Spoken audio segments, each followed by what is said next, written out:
did the first 4 examples yesterday? So, ready for example 5. Remember, what did I say was the key to these problems? Write everything out. Okay, make a list of what variables we know, what we're looking for. Anytime we're looking for how something changes, that's referring to the derivative. And remember, in these related rates, we want to know how something changes over time. So every derivative is d something dt. So any variable becomes d something dt. Okay, car A is traveling west at 50 miles per hour, and car B is traveling north at 60 miles per hour. Both are headed for the intersection of the 2 roads. Okay, so let's just kind of stop and draw a picture here. We have car A, and it is traveling west. Okay, car B is traveling north, and they are headed for the intersection, so these are going to meet.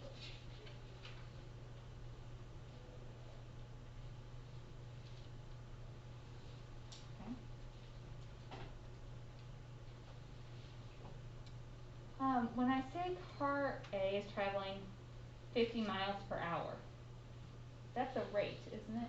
Anytime I talk about a rate, I'm talking about a derivative. If you didn't pick up on that, look at your units. The nice thing about these problems is the units kind of tell you. Anytime your unit is something per something, that was a derivative. So my dA dt, speed of car A, is 50. What else do we know?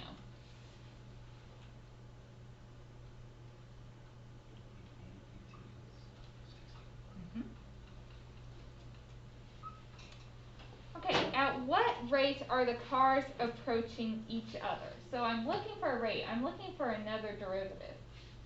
What would that be? Yeah, we're talking about the hypotenuse here. So let's call that C. I'm looking for dc dt. So that's my question mark. When car A is 0.3 miles and car B is 0.4 miles from the intersection. So the way I set this up, this side of my triangle I'm using as side A, I'm using this side as side B. You could have labeled them differently if you chose to. If I'm saying car A is 0.3 miles from the intersection, that's just this side length. Is that a constant or is it changing? It's changing, so I have to wait and plug that in at the end. Same thing with B.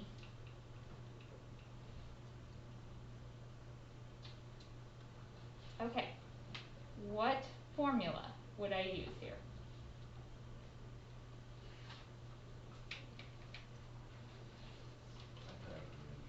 Pythagorean theorem. A squared plus B squared equals C squared. Now we did several yesterday that were involving Pythagorean theorem, but in those, one of our sides was always a constant. You know, we had the ladder, we had a distance between like a launch site and a radar station, so we had a constant side. We don't have any constants here because the cars are moving, so the distance between them is changing. But we're just going to jump in with our derivative. Derivative of a squared would be 2a dA dt. Derivative of b squared, 2b db dt, and derivative of c squared is 2c dc dt. What do I do now?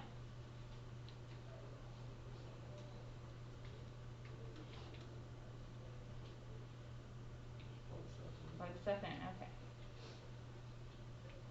So my a is 0.3, dA dt is 50, b is 0.4, dB dt is 60. Equals, I'm going to run out of space here. Okay, I have 2. I don't know know C and I'm looking for dc dt, how would I find my C? I need C at the instant, this side is 0.3 and that side is 0.4, so couldn't I do Pythagorean theorem to find my C? So 0.3 squared plus 0.4 squared equals C squared. C has to be a positive because it's a distance. What do you get?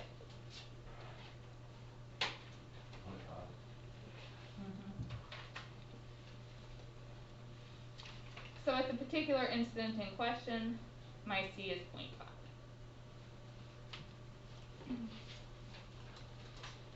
Okay, so now we plug this stuff in. We get 30 plus 48 equals dc dt. So dc dt is 78. I need units with that. So it's a derivative. My unit would be a rate. C was a distance. We were measuring our distance in miles. T was a time, which was measured in hours for this one, so miles per hour.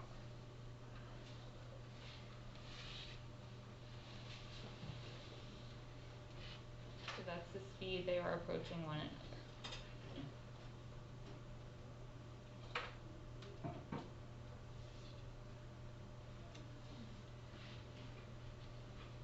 Any questions on that one?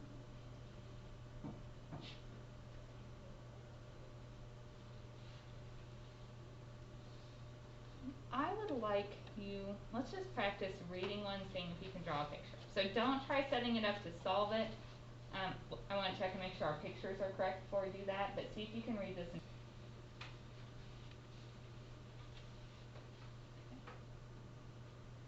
So we have a man, very artistic. So there's my man. He is 6 feet tall. And he's walking with a speed of 8 feet per second away from a street light that is on top of an 18-foot pole. So he is walking away from this street light. So there's my street light. How fast is the tip of his shadow moving along the ground when he is 100 feet from the light pole? Okay, so where would his shadow be in this picture? Right, you have to decide, is it behind him or in front of him? So the light's behind him, so his shadow would be here. Agreed? Okay. So that's the thing, we want to find out how fast it is moving at the instant when he is 100 feet from the light pole. Is he always 100 feet from the light pole? No. So this would have to be a variable. Let's say x is this distance right here. It's how far he is from the light pole. Then we really have like a triangle here.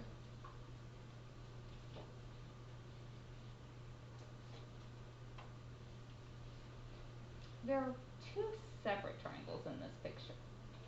We have this big triangle and then we have the little triangle, right? We know in the big triangle the height is 18 and the little one the height is 6. If I want to find the speed this is moving, we have a couple options. We could just define y to be this distance right here. But I think it's actually going to be easier if we just say y is the entire length. So in my big triangle, the base of that is y. Okay, in my little triangle, let's think about this. If this entire distance is y, and from here to here is x, how would I get the remaining? Y minus x. Okay, so we're doing a few more challenging problems today. Any questions so far on my picture?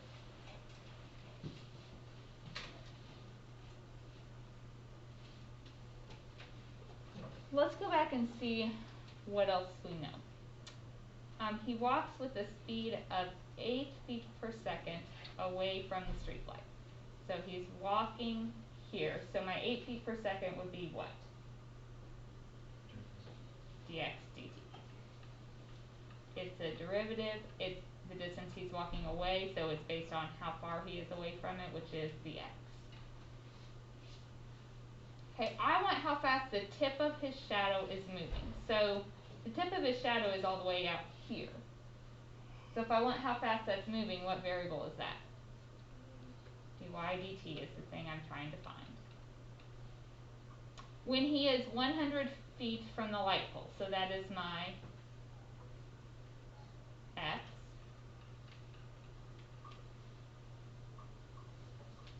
Okay, am I going to need my y value here? Probably. Can we find it at that point? How?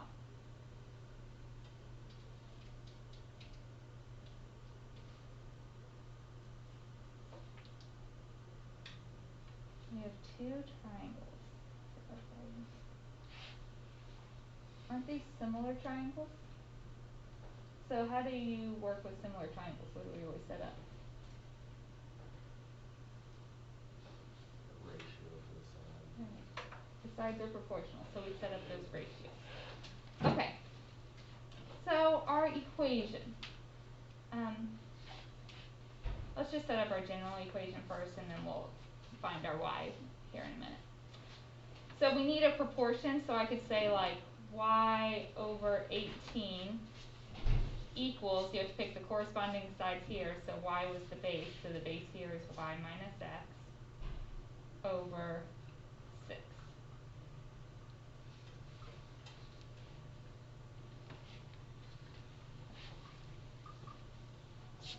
Okay.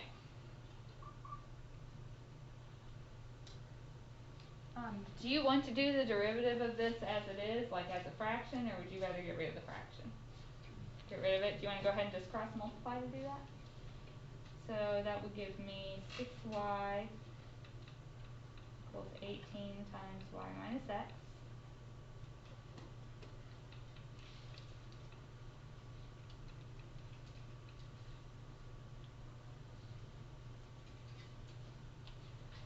Do you want to do the derivative yet, or do you want to clean it up a little more? Clean it up, is that okay? So can I, well, I confuse you, if I add my 18x over here and subtract over my 6y just so we have positives? Doesn't matter a bit, but, and we could divide by what on both sides? 6. So we get 3x equals 2y. That's a pretty nice equation. Alright. Could we find the y at the particular instance we need now? So 3x, 3 times 100, equals 2y. So at the instant we're concerned with, our y is 150.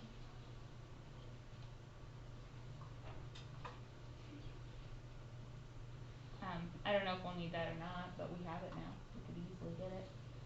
What do I need to do though? Take the derivative. Okay, what's the derivative of 3x?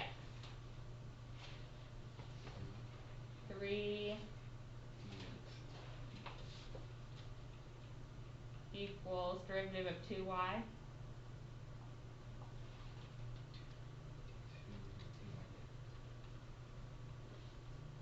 Okay. So I don't even really have to have my x and y on this one, do I? We found it just because we can, but we don't need it. We can plug in the stuff we have. Dx dt is 8 equals 2 dy dt.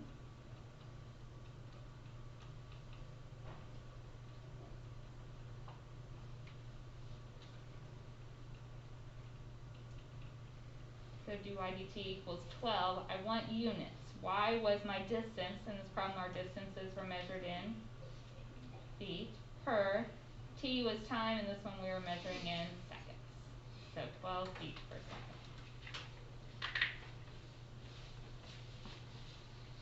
So that one was definitely a lot more challenging than the others we've done to this point. questions do you have for me here? How is he walking 8 feet per second? It's on the first page. Speed walking.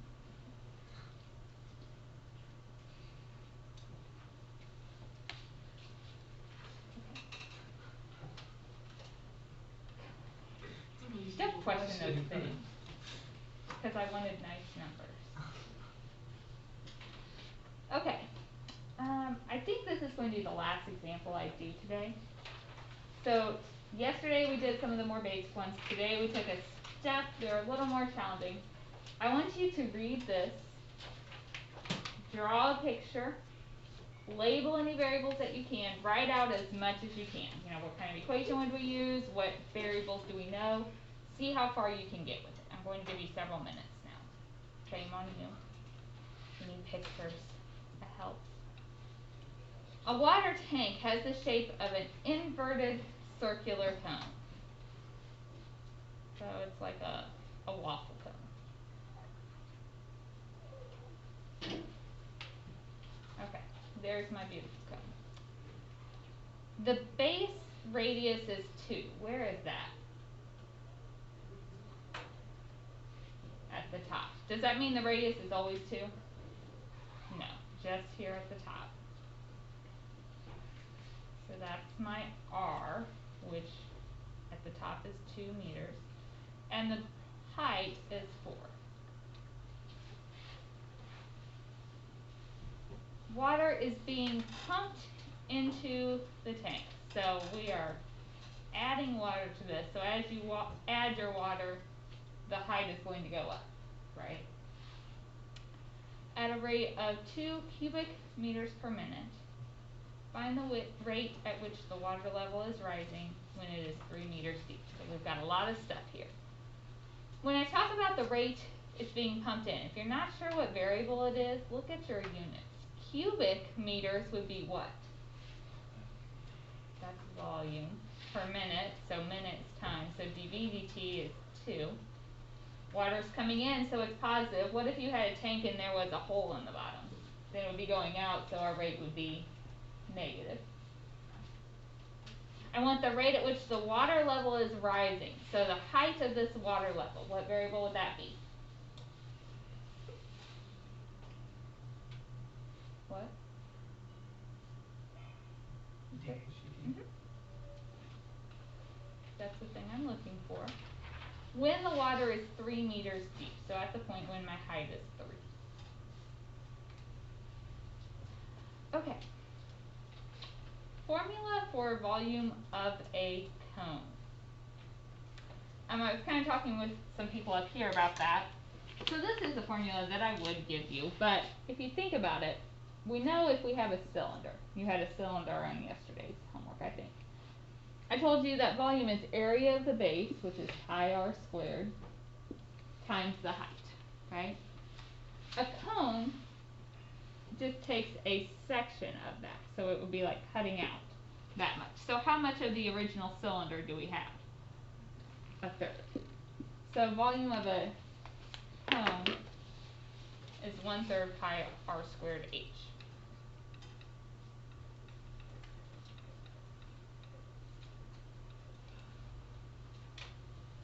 Okay. I want to illustrate something. So don't write this down yet. Okay? Just sit back and watch for a second. How many variables do I have in here? 3. V, R, and H. So if I did this derivative, we'd have to do the product rule over here. So I would have dV dt equals, my 2 would come down. I'd have to add a dr dt times my h plus the first times derivative of the second, derivative of h would be dh dt. Everybody agree with that? There's a problem. If you look at the information I've given you, we have dV dt, that's great. I want to find dH dt, and I've given you an h, but you notice this also still has both an r and a dr dt. I could find the R for the instant I need, but can I find DRDT? No, we can't solve for two rates at once. So I don't want a DRDT. That means I would like to get rid of R before I did the derivative. Now, is my radius a constant? No, it's going to change as you move up the cone, right? So we need to find some kind of formula for that radius.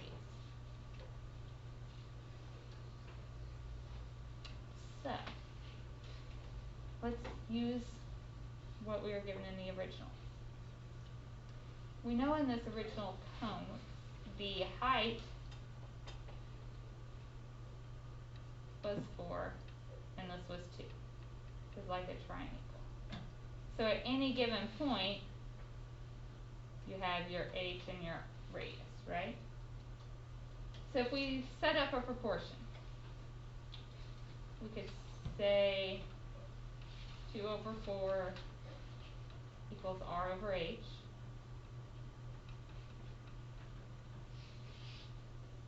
We want to get rid of r, so if I solve for r, if I divide by 4, my radius is h/2, the height divided by 2. And that will be true for the entire cone. Does everybody see how I got that?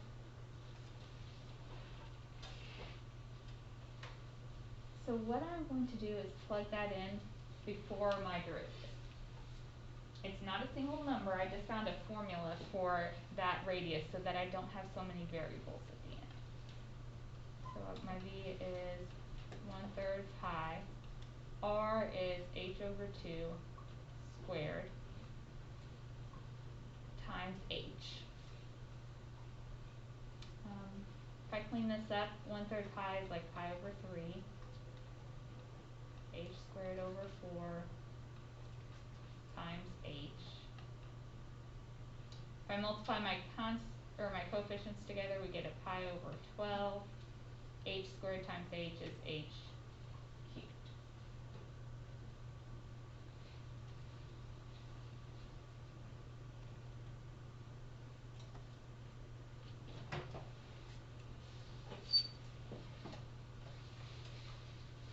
Have I lost anyone?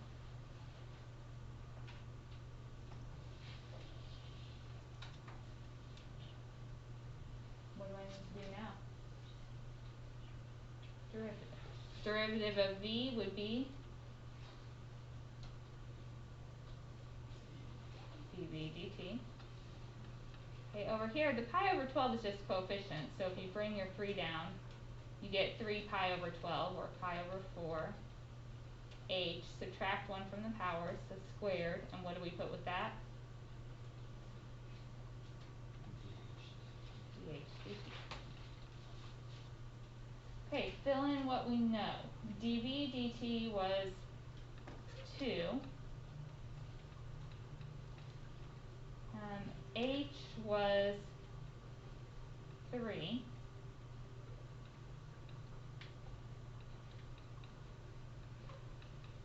So 3 squared would be 9, so I get 9 pi/4.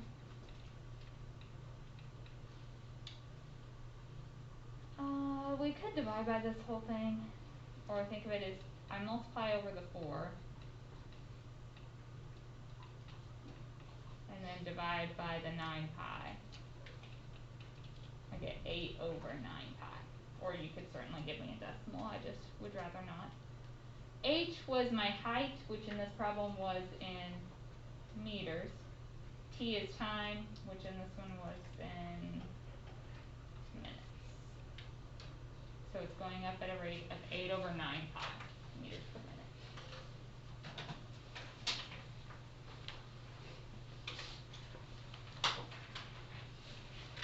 Alright. That wasn't confusing at all, was it? So the homework tonight, we're not ready to do a problem like this on your own yet. So I'm not giving you anything like that. Problem, you're doing day 2, so it's 9, 11, and 13. I do want you to open your books, I want to mention something first. So page 248.